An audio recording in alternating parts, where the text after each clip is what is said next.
Domestic Violence Awareness Month, it's a time for a solemn reflection, for steadfast resolve, and for the unwavering affirmation of a single crucial truth. Everyone has the right to live a life free of violence and abuse. Domestic violence is a scourge and a plague that cuts across every demographic, every socioeconomic boundary. It is a reality that far too many of us have faced and continue to face every single day.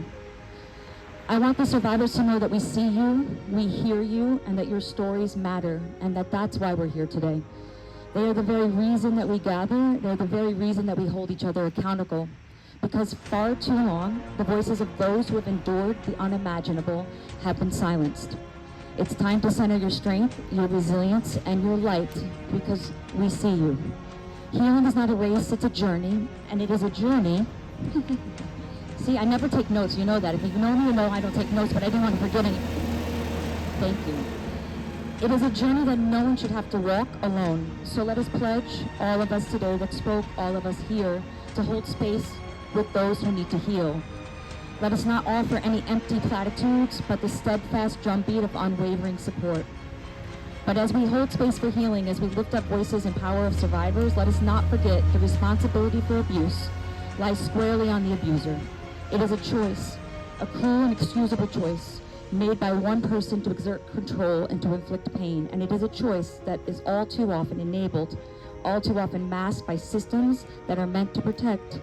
So let us shine a light into the shadows. Let us demand that our institutions, our laws, and the very culture in which we live can be reformed to lift up survivors, not re-traumatize them. Let us hold accountable those who turn a blind eye, who would compromise a survivor's safety for the sake of expediency or image. Because the only way to end domestic violence is to root out the rot of complacency and to replace it with the steel of accountability.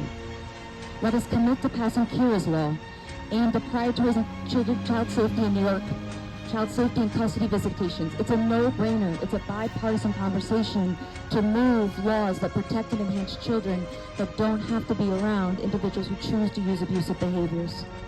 I need you to stand, as the senator and the assemblyman said, with domestic violence and sexual assault advocacy sector and demand a cost of living adjustment, as we've been excluded for the last several years. We must value and support the work to ensure stable funding with livable wages.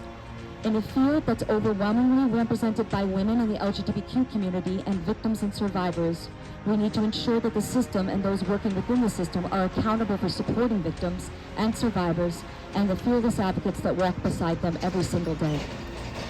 It is Domestic Violence Awareness Month, a month of reflection, yes, but let it be more. Let it be a month of reckoning. Let it be the catalyst for here in Orange County and throughout the nation, where no person lives in fear of a person that they call home. Because the world deserves better. We deserve better.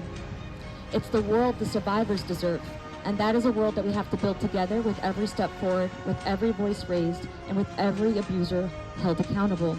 But as you heard today, Fearless can't do it alone. And neither can any of our amazing partners. It is taking all of us to do it together. So no more silence, no more excuses. This is the time for action, for injustice, for the unassailable truth that every person has the right to live free from violence and abuse. It starts now. We will not tolerate complacency anymore.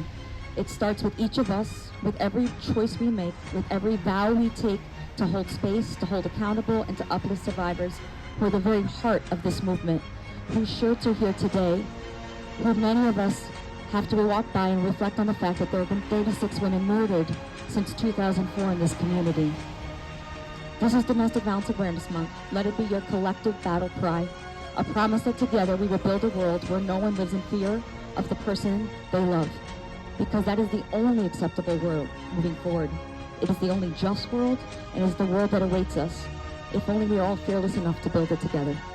I want to thank each and every single one of you. I want to thank our partners, all the chiefs of police that showed up, many of you who we work with every single day.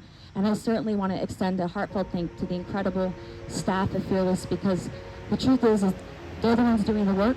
And ultimately, it is no easy job, and it is not for the faint of the heart, and most people couldn't do what they do every single day.